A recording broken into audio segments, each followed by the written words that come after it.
వజ్రంలా దొరికిన రేవంత్ రెడ్డి అనేటువంటి ప్రధాన వార్త కూడా రాయడం. కాంగ్రెస్కు దొరికిన వజ్రాయుధంలో దొరికిన రేవంత్ రెడ్డి. ఎందుకోసం అంటే వజ్రాయుధంలో అంటే ఇప్పుడు ఉన్నటువంటి నేపథ్యంలో గత కొన్ని సంవత్సరాల నుంచి కాంగ్రెస్ పార్టీ అధికారంలో ఉన్నప్పటికీ కూడా, దేశవ్యాప్తంగా అధికారంలో ఉన్నప్పటికీ కూడా, తెలంగాణ రాష్ట్రం రాకముందు కూడా కాంగ్రెస్ అధికారంలో ఉన్నప్పటికీ కూడా, రాజశేఖర రెడ్డి చనిపోయిన తర్వాత కాంగ్రెస్కు ఎవరు కూడా సరైన లీడర్ లేకపోయిండు.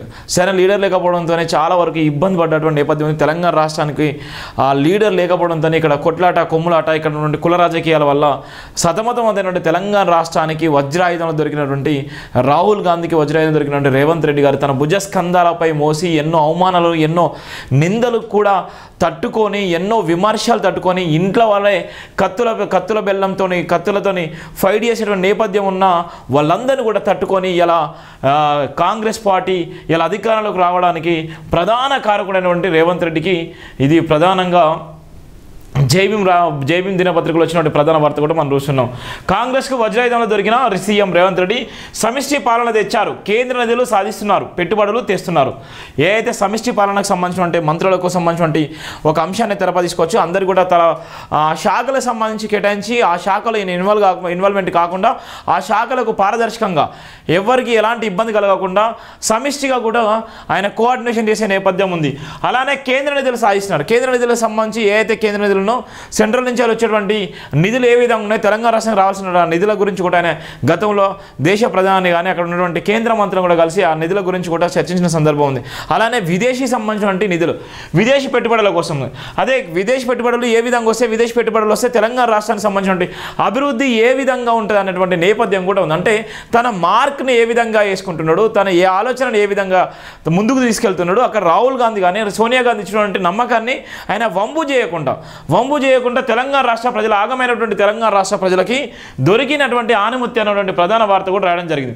ఎక్కడ నెగ్గల్లో కాదు, ఎక్కడ తగ్గల్లో తెలిసిన వాడే విజయం సాధిస్తాడు. ఈ డైలాగ్ తెలుగులో పాపులర్ హీరో సినిమాలోనిది.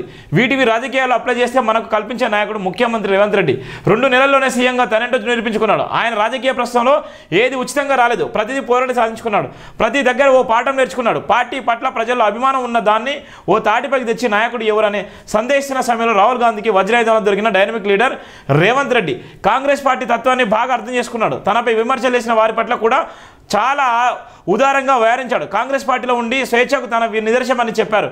అట్లా తనను తను చాలా సందర్భాలు తగ్గించుకుంటూ పార్టీ ఉన్నతికి ప్రయత్నం చేశారు. రాహుల్ గాంధీ, సోనియా గాంధీ తనపై పెట్టుకున్న నమ్మకాన్ని నిలబెట్టుకునేందుకు తనతో బెట్టు చేసిన వారి విషయంలో 1 కాదు 2 మెట్లు కూడా కిందికి దిగారు. పార్టీ అధికారంలోకి వచ్చేందుకు మార్గం సుగమం చేశారు.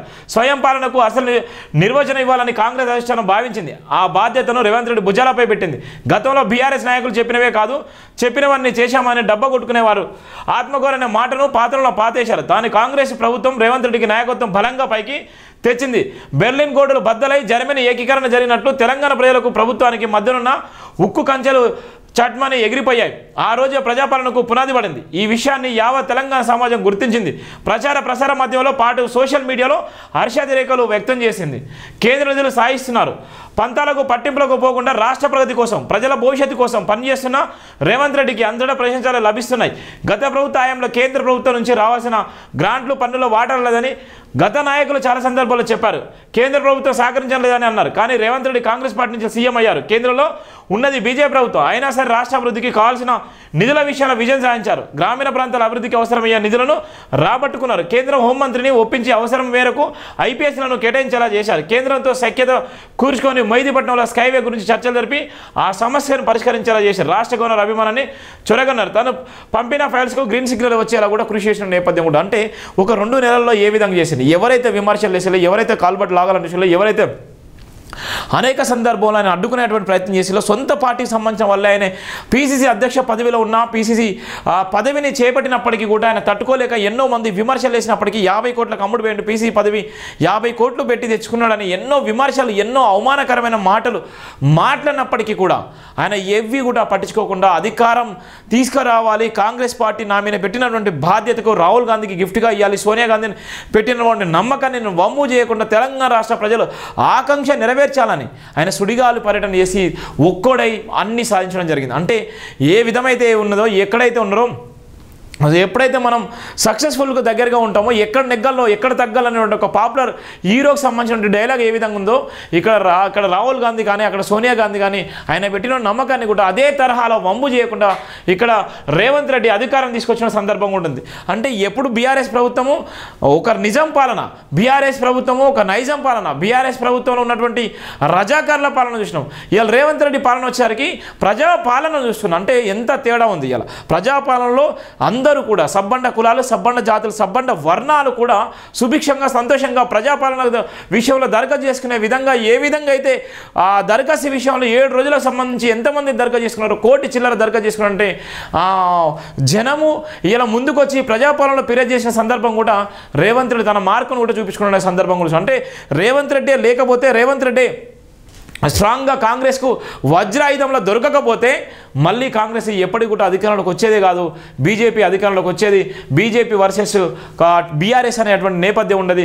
కాంగ్రెస్ ఎక్కడో మరుగున పడేటువంటి నేపథ్యం ఉంది. కాంగ్రెస్ పార్టీలో ఇవాళ చాలామంది మంత్రులు, ఎమ్మెల్యేలైనా మంత్రులుగా అయినా ఈరోజు వివిధ పదవులు కూడా తీసుకున్నంటే దానికి అంతటికీ కారణం కూడా ఓన్లీ రేవంత్ రెడ్డి మాత్రమే. రేవంత్ రెడ్డి కృషి, రేవంత్ రెడ్డి కష్టము, రేవంత్ రెడ్డి చేసినటువంటి త్యాగము, రేవంత్ రెడ్డి పడ్డటువంటి అవమానాలు, రేవంత్ రెడ్డి తీసుకున్నటువంటి నిర్ణయాలు, రేవంత్ రెడ్డి అవమానాలే కాకుండా జైలు జీవితం కూడా గడిపినటువంటి రేవంత్ రెడ్డి ఈరోజు తెలంగాణ రాష్ట్రంలో ఉన్నటువంటి ప్రతి ఒక్కరి గుండె చప్పుడుగా ఉన్నటువంటి సందర్భం కూడా మనం చూస్తున్నాం. అందుకోసమే కాంగ్రెస్ పార్టీకి దొరికినటువంటి వజ్రాయుధంలో దొరికిన రేవంత్ రెడ్డి, అందుకోసమే రాహుల్ గాంధీ కానీ, ప్రియాంక గాంధీ కానీ, సోనియా గాంధీ కానీ ఎవ్వరు కూడా రాహుల్ గాంధీ విషయంలో కానీ, సోనియా గాంధీ విషయంలో కానీ, లేకపోతే ప్రియాంక గాంధీ విషయంలో కానీ రేవంత్ రెడ్డి ఎప్పటికప్పుడు వాళ్ళ మీద విమర్శలు చేసినప్పుడు కూడా ఆయన వెంటనే ఖండించేటువంటి పరిస్థితులు కూడా మన గతంలో చూసాం. ఈరోజు రేవంత్ రెడ్డి మీద అనేక మంది విమర్శలు చేసినప్పుడు కూడా ఆయన ఎక్కడ కూడా స్పందించట్లేదు. ఎక్కడ ఏ సమస్య ఉన్నా కూడా స్పందిస్తున్నాడు. అక్కడ ఏదైతే మొన్నటిదాకా జరిగినటువంటి ఒక ఏదైతే ఉందో రోడ్ల మీద పెట్టేటువంటి ఫుడ్ విషయంలో రోడ్ల మీద పెట్టుకొని ఏదైతే భోజనాలు పెట్టుకొని బతికేటువంటి నేపథ్యంలో కూడా కుమారాంటి విషయంలో కూడా రేవంత్ రెడ్డి స్పందించినట్టు చూడండి. ఏది ట్రెండ్లో ఉంటే దాని గురించి స్పందిస్తున్నారు. అలానే కేఏ పాల్ విషయంలో కూడా కేఏ పాల్ ఎన్నో విమర్శలు వేసినప్పటికీ కేఏ పాల్ దగ్గర తీసుకొని కూడా మాట్లాడి ఆయన గురించి చెప్పినటువంటి సందర్భం కూడా. అంటే ఏది ట్రెండ్లో ఉంటే ఆ ట్రెండ్ని ఫాలో అవుతున్నటువంటి యువ సీఎం అని చెప్పచ్చు.